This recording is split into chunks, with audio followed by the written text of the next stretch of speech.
Blockchains are based on the concept of free speech. Everything you say is published to a blockchain. The blockchain is an irreversible public record that's replicated across computers all over the world. There's no one server that you can shut down that can take away what you've said. Every transaction or every message sent over the blockchain is as if a notary has stamped it. By using the summation of world computing power to perform an equation, what we call hash, and that allows us to ensure that it hasn't been tampered with. We really want to remove corruption from everything.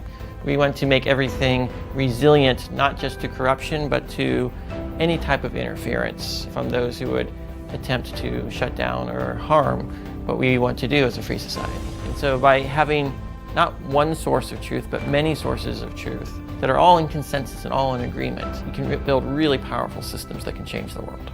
Banking, legal, all of these things are just going to be layers of technology that speak to each other and allow us to trust the technology in an auditable, inclusive way without having to rely on any centralized entities to look out on our behalf. Peer-to-peer systems resist corruption, they resist attempts to shut them down, they route around censorship.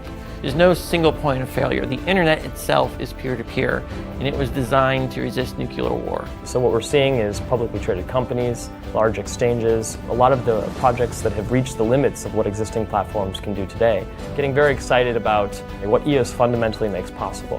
And this is potentially the software that may change the world. By allowing every individual to have more oversight on a consistent basis on how things are operated, how money is spent, ensures that there's just more accountability and more efficiency in the way that we do things. I believe it represents the next evolution of human assembly. Blockchain technology, and EOS in particular, are background technologies. So it's like the technologies that connect the banks, it's the technologies that power every website you use. Blockchains are just a really better data architecture. It's a database. And you shouldn't know how databases work in the same way you don't need to know how the technology in your phone works, because it's not relevant.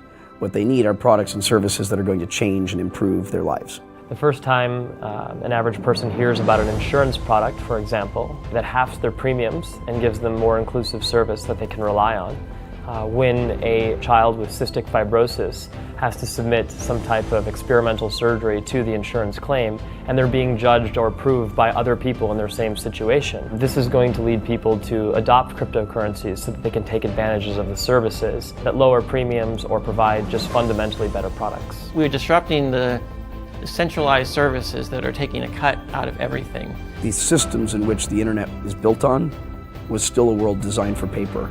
And at some point we have to throw out the old system.